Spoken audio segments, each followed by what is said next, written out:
ಸಿದ್ದರಾಮಯ್ಯ ಅವರು ಕಾಂಗ್ರೆಸ್ ಸೇರದೆ ಹೋಗಿದ್ರೆ ಏನಾಗ್ತಾ ಇದ್ರು? ಅವರು ಜೆಡಿಎಸ್ನಲ್ಲೇ ಇದ್ದಿದ್ರೆ ಇಷ್ಟು ದೊಡ್ಡ ನಾಯಕನಾಗಿ ಬೆಳೆಯೋದಕ್ಕೆ ಸಾಧ್ಯವಾಗ್ತಾ ಇತ್ತ?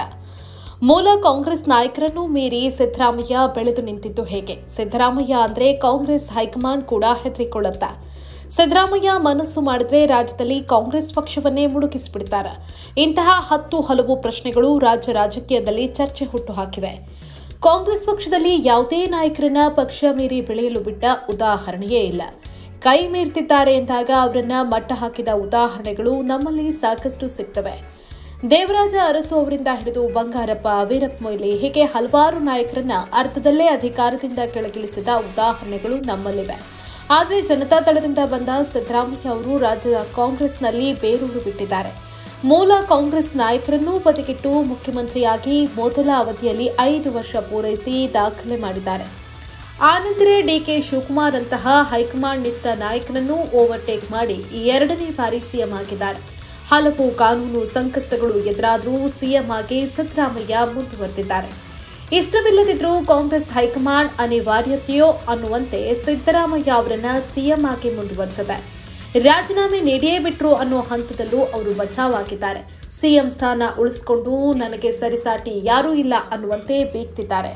ಅಷ್ಟಕ್ಕೂ ಸಿದ್ದರಾಮಯ್ಯ ಅವರಿಗೆ ಇಷ್ಟು ಶಕ್ತಿ ಬಂದಿದ್ದು ಹೇಗೆ? ಪ್ರಬಲ ಜಾತಿಗಳ ನಾಯಕರನ್ನೂ ಮೀರಿ ಕುರುಬ ಸಮುದಾಯದ ನಾಯಕ ಸಿದ್ದರಾಮಯ್ಯ ಇಡೀ ಕಾಂಗ್ರೆಸ್ ಪಕ್ಷವನ್ನು ಆವರಿಸಿದ್ದು ಹೇಗೆ ಅನ್ನೋದೇ ಕುತೂಹಲದ ವಿಚಾರ. ಸಿದ್ದರಾಮಯ್ಯ ಅವರು ಜನತಾ ಪರಿವಾರದಲ್ಲಿ ಇದ್ದವರು. ಜನತಾದಳ ಒಡೆದು 3-4 ಭಾಗಗಳಾದಾಗ ಎಬಿಪಿಜೆಡಿ ಅನ್ನೋ ಪಕ್ಷವನ್ನ ಕಟ್ಟಿದ್ರು. ಆದ್ರೆ ಆ ಪಕ್ಷವನ್ನ 6 ತಿಂಗಳು ಉಳಿಸಿಕೊಳ್ಳೋದಕ್ಕೆ ಅವರ ಕೈಯಲ್ಲಿ ಆಗಲಿಲ್ಲ. ಪಕ್ಷ ಕಟ್ಟಿದಷ್ಟೇ ವೇಗವಾಗಿ ಬಾಗಿಲೆಳೆದು ದೇವೇಗೌಡರ ನೇತೃತ್ವದ ಜೆಡಿಎಸ್ ಜೊತೆ ಸೇರ್ಕೊಂಡ್ರು. ನಂತರ ಕುಟುಂಬಕ್ಕೆ ಸೀಮಿತವಾದ ಜೆಡಿಎಸ್ ಪಕ್ಷದಲ್ಲಿ ಸಿದ್ದರಾಮಯ್ಯ ವಿಶೇಷ ಸ್ಥಾನವನ್ನೇನೋ ಗಿಟ್ಟಿಸಿಕೊಂಡಿದ್ರು. ಹಣಕಾಸು ಖಾತೆ, ಉಪಮುಖ್ಯಮಂತ್ರಿ ಸ್ಥಾನಗಳನ್ನ ಗಿಟ್ಟಿಸಿಕೊಂಡಿದ್ರು. ಆದ್ರೆ ಅವರು ಜೆಡಿಎಸ್ನಲ್ಲೇ ಇದ್ದಿದ್ರೆ ಉಪಮುಖ್ಯಮಂತ್ರಿ ಸ್ಥಾನ ದಾಟಿ ಸಿಎಂ ಆಗೋದಕ್ಕೆ ಸಾಧ್ಯವೇ ಇರಲಿಲ್ಲ. ಸಿದ್ದರಾಮಯ್ಯ ಅವರು ಕಾಂಗ್ರೆಸ್ ಸೇರದೆ ಹೋಗಿದ್ರೆ ಇಷ್ಟೊತ್ತಿಗೆ ರಾಜಕೀಯದಲ್ಲಿ ಕಳೆದು ಹೋಗ್ತಾ ಇದ್ರೇನು?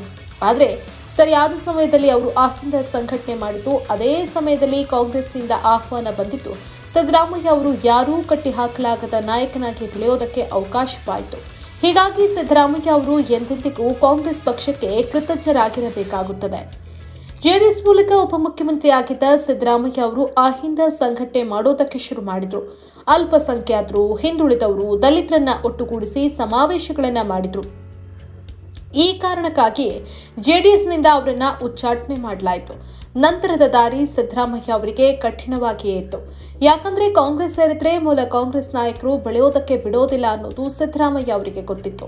ಇನ್ನೊಂದೆಡೆ ಅವರು ನಂಬಿದ್ದ ಸಿದ್ಧಾಂತ ಬಿಜೆಪಿಗೆ ಹೋಗೋದಕ್ಕೆ ಬಿಡ್ತಾ ಇರಲಿಲ್ಲ. ಇಂತಹ ಸಂದರ್ಭದಲ್ಲಿ ಅವರು ಹೊಸ ಪಕ್ಷ ಕಟ್ಟೋದಕ್ಕೂ ಆಗ್ತಾ ಇರಲಿಲ್ಲ. ಯಾಕಂದ್ರೆ ಪಕ್ಷ ಕಟ್ಟೋದಕ್ಕೆ ಬೇಕಾದ ಹಣವೂ ಅವರಲ್ಲಿರಲಿಲ್ಲ. ಜೊತೆಗೆ ಈಗಾಗಲೇ ಎಬಿಪಿಜೆಡಿ ಪಕ್ಷವನ್ನ ಕಟ್ಟಿ ನಿರಾಸೆ ಕೂಡ ಆಗಿದ್ರು. ಜೊತೆಗೆ ಅಹಿಂದ ಸಂಘಟನೆ ಮಾಡಿಕೊಂಡೇ ರಾಜಕೀಯ ಮಾಡೋದಕ್ಕೂ ಅವರಿಂದ ಸಾಧ್ಯವಾಗ್ತಾ ಇರಲಿಲ್ಲ. ಇದೇ ಸಂದರ್ಭದಲ್ಲಿ ಸಿದ್ದರಾಮಯ್ಯ ಅವರ ಕೈ ಹಿಡಿದಿದ್ದು ಕಾಂಗ್ರೆಸ್ ಪಕ್ಷ. ಕಾಂಗ್ರೆಸ್ ಪಕ್ಷ ಸಿದ್ದರಾಮಯ್ಯ ಅವರನ್ನ ರತ್ನ ಕಂಬಳಿ ಹಾಸಿ ಬರಮಾಡಿಕೊಂಡಿತ್ತು. ಆ ನಂತರ ನಡೆದಿದ್ದೆಲ್ಲ ಇತಿಹಾಸ. ಸಿದ್ದರಾಮಯ್ಯ ಅವರು ಪ್ರಬಲ ಜಾತಿಗಳಿಗೆ ಪರ್ಯಾಯವಾಗಿ ಅಹಿಂದ ಜಾತಿಗಳನ್ನ ಸಂಘಟಿಸಿ ದೊಡ್ಡ ನಾಯಕನಾಗಿ ಬೆಳೆಯುವುದಕ್ಕೆ ಹೊರಟಿದ್ರು. ಆದರೆ ಒಬ್ಬಂಟಿಯಾಗಿ ಅಹಿಂದ ಮತಗಳನ್ನ ಒಟ್ಟುಗೂಡಿಸೋದು ಅಷ್ಟು ಸುಲಭದ ಮಾತಂತೂ ಆಗಿರಲಿಲ್ಲ. ಆದರೆ ಅಹಿಂದ ಸಂಘಟನೆ ಮಾಡ್ತಾ ಇದ್ದ ಕಾಲದಲ್ಲಿ ಸಿದ್ದರಾಮಯ್ಯ ಅವರಿಗೆ ಕಾಂಗ್ರೆಸ್ ಬಾಗಿಲು ತೆರೆದಿತ್ತು. ಕಾಂಗ್ರೆಸ್ ಮತ ಬ್ಯಾಂಕ್ಗೆ ಅಹಿಂದ ಮತಗಳಾಗಿದ್ವು. ಹೀಗಾಗಿ ಸಿದ್ದರಾಮಯ್ಯ ಅವರು ಕಾಂಗ್ರೆಸ್ ಪಕ್ಷವನ್ನ ಆವರಿಸಿಕೊಳ್ಳುತ್ತಾ ಬಂದರು. ಮೂಲ ಕಾಂಗ್ರೆಸ್ಸಿಗರು ಅವರ ಮಾತನ್ನ ಕೇಳಿಕೊಂಡು ಇರಬೇಕಾದಷ್ಟು ಸಿದ್ದರಾಮಯ್ಯ ಬೆಳೆದು ಬಿಟ್ರು. ಕಾಂಗ್ರೆಸ್ ಬಿಟ್ರೆ ಬೇರೆ ಯಾವ ಪಕ್ಷಕ್ಕೆ ಹೋಗಿದ್ರೂ ಸಿದ್ದರಾಮಯ್ಯ ಅವರು ಇಷ್ಟು ದೊಡ್ಡ ಅಹಿಂದ ನಾಯಕರಾಗಿ ಬೆಳೆದು ನಿಲ್ತಾ ಇರಲಿಲ್ಲ. ಜೆಡಿಎಸ್ಗೆ ವಾಪಸ್ ಹೋಗಿದ್ರು. ಕುಟುಂಬ ರಾಜಕೀಯದ ನಡುವೆ ಕಳೆದು ಹೋಗ್ತಾ ಇದ್ರು. ಆದರೆ ಸರಿಯಾದ ಸಮಯದಲ್ಲಿ ಕಾಂಗ್ರೆಸ್ ಸೇರಿದ ಸಿದ್ದರಾಮಯ್ಯ ಪಕ್ಷದಲ್ಲಿ ಹಿಡಿತ ಸಾಧಿಸಿದ್ರು. ಘಟಾನುಘಟಿ ನಾಯಕರನ್ನ ಹಿಂದಿಕ್ಕಿದ್ರು. ಪಕ್ಷದಲ್ಲಿನ ಎಲ್ಲಾ ವರ್ಗದ ನಾಯಕರನ್ನ ತನ್ನ ತೆಕ್ಕೆಗೆ ತೆಗೆದುಕೊಂಡ್ರು. ಎದುರು ಮಾತನಾಡುವವರೇ ಇಲ್ಲದಂತೆ ನೋಡಿಕೊಂಡ್ರು. ಸಿದ್ದರಾಮಯ್ಯ ಅವರ ಬೆಳವಣಿಗೆ ನೋಡಿ ಕಾಂಗ್ರೆಸ್ ಹೈಕಮಾಂಡ್ ಕೂಡ ತೆಪ್ಪಗೆ ಕುಳಿತುಕೊಳ್ಳುವಂತಹ ಪರಿಸ್ಥಿತಿ ಬಂತು. ಆ ಮಟ್ಟಿಗೆ ಸಿದ್ದರಾಮಯ್ಯ ದೊಡ್ಡ ನಾಯಕರಾಗಿ ಬೆಳೆದು ನಿಂತರು. ರಾಜ್ಯದಲ್ಲಿ ಕಾಂಗ್ರೆಸ್ ಆಗಾಗ ದಲಿತ ನಾಯಕತ್ವದ ಬಗ್ಗೆ ಚರ್ಚೆಗಳಾಗ್ತವೆ. ಸಿಎಂ ಬದಲಾವಣೆ ಬಗ್ಗೆಯೂ ಅಭಿಪ್ರಾಯಗಳು ಹೊರಬೀಳ್ತವೆ. ಆದ್ರೆ ಏನೇ ತಿಪ್ಪರ್ಲಾಗ ಹಾಕಿದ್ರೂ ಸಿದ್ದರಾಮಯ್ಯ ಅವರನ್ನ ಸಿಎಂ ಸ್ಥಾನದಿಂದ ಕೆಳಗಿಳಿಸೋದಕ್ಕೆ ಆಗ್ತಿಲ್ಲ. ಸಿದ್ದರಾಮಯ್ಯ ಅವರು ಮೊದಲ ಬಾರಿ ಮುಖ್ಯಮಂತ್ರಿ ಆದಾಗಲೇ ಅವರನ್ನ ಅರ್ಧದಲ್ಲೇ ಕೆಳಗಿಳಿಸುವ ಪ್ರಯತ್ನ ನಡೆದಿತ್ತು. ಆದರೆ ಕಾರಣಾಂತರಗಳಿಂದ ಅವರು ತಮ್ಮ ಅವಧಿಯನ್ನ ಪೂರ್ಣಗೊಳಿಸಿದ್ರು. ಆ ನಂತರ 2023ರ ಚುನಾವಣೆಗೂ ಮೊದಲು ಸಿದ್ದರಾಮಯ್ಯ 75ನೇ ಹುಟ್ಟುಹಬ್ಬವನ್ನು ಆಚರಿಸಿಕೊಂಡ್ರು. ಆ ಸಮಾರಂಭಕ್ಕೆ 10 ಲಕ್ಷಕ್ಕೂ ಹೆಚ್ಚು ಜನರನ್ನ ಸೇರಿಸುವಲ್ಲಿ ಯಶಸ್ವಿಯಾಗಿದ್ರು. ಆ ಸಮಾರಂಭದಲ್ಲಿ ಸಿದ್ದರಾಮಯ್ಯ ಅವರ ಜನಪ್ರಿಯತೆಯನ್ನ ನೋಡಿ ಕಾಂಗ್ರೆಸ್ ಹೈಕಮಾಂಡ್ ಬಾಯಿ ಮೇಲೆ ಬೆರಳಿಟ್ಟುಕೊಂಡಿತ್ತು. ಅದಾದ ಮೇಲೆ ಡಿಕೆ ಶಿವಕುಮಾರ್ ಅವರು ಕಾಲಿಗೆ ಚಕ್ರ ಕಟ್ಟಿಕೊಂಡು ಪಕ್ಷ ಸಂಘಟನೆ ಮಾಡಿ ಅಧಿಕಾರಕ್ಕೆ ತಂದ್ರು. ಸಿಎಂ ಸ್ಥಾನವನ್ನ ಸುಲಭವಾಗಿ ಸಿದ್ದರಾಮಯ್ಯ ಅವರು ಗಿಟ್ಟಿಸಿಕೊಂಡ್ರು. ಈಗಲೂ ನಾಯಕತ್ವ ಬದಲಾವಣೆಯ ಮಾತುಗಳು ಕೇಳಿ ಬರುತ್ತವೆ. ಡಿಕೆ ಶಿವಕುಮಾರ್, ಪರಮೇಶ್ವರ್ ಸೇರಿದಂತೆ ಹಲವು ನಾಯಕರಿಗೆ ಸಿಎಂ ಆಗುವ ಆಸೆ ಕೂಡ ಇದೆ. ಸಿದ್ದರಾಮಯ್ಯ ಅವರನ್ನ ಕೆಳಗಿಳಿಸುವ ಆಸೆಯೂ ಇದೆ. ಆದರೆ ಅವರಿಗೆ ಶಾಸಕರ ಬಲವಿಲ್ಲ.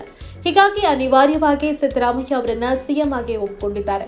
ಇತ್ತ ಕಾಂಗ್ರೆಸ್ ಹೈಕಮಾಂಡ್ಗೂ ಎಲ್ಲಿ ಕರ್ನಾಟಕದಲ್ಲಿ ಕಾಂಗ್ರೆಸ್ ಪಕ್ಷವೇ ಇಲ್ಲದಂತೆ ಮಾಡ್ತಾರೋ ಅನ್ನೋ ಭಯ ಇದೆ. ಈ ಕಾರಣಕ್ಕಾಗಿಯೇ ಸಿದ್ದರಾಮಯ್ಯ ಸಿಎಂ ಆಗಿ ಮುಂದುವರೆದಿದ್ದಾರೆ. ಮೂಡ ಸೇರಿದಂತೆ ಹಲವು ಆರೋಪಗಳು ಬಂದು ಸಿಎಂ ಸ್ಥಾನದಲ್ಲಿ ಗಟ್ಟಿಯಾಗಿ ನಿಂತಿದ್ದಾರೆ.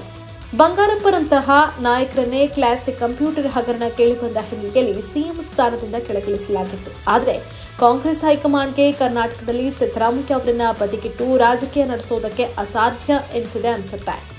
ಹಾಗೆ ನೋಡಿದ್ರೆ ಸಿದ್ದರಾಮಯ್ಯ ಬಿಟ್ಟು ರಾಜ್ಯದಲ್ಲಿ ಕಾಂಗ್ರೆಸ್ ರಾಜಕೀಯ ಮಾಡೋದಕ್ಕೆ ಕಷ್ಟ ಸಾಧ್ಯವೂ ಹೌದು. ಹೀಗಾಗಿಯೇ ಸಿದ್ದರಾಮಯ್ಯ ರಾಜ್ಯ ರಾಜಕಾರಣವನ್ನ ಆವರಿಸಿದ್ದಾರೆ. ಘಟಾನುಘಟಿಗಳ ನಡುವೆ ಪ್ರಬಲವಾಗಿ ಬೆಳೆದಿದ್ದಾರೆ. ಹೈಕಮಾಂಡ್ ಹೇಳಿದಕ್ಕೆಲ್ಲ ತಲೆ ಅಲ್ಲಾಡಿಸದೆ ಧೈರ್ಯದಿಂದ ಅಧಿಕಾರ ನಡೆಸುತ್ತಿದ್ದಾರೆ.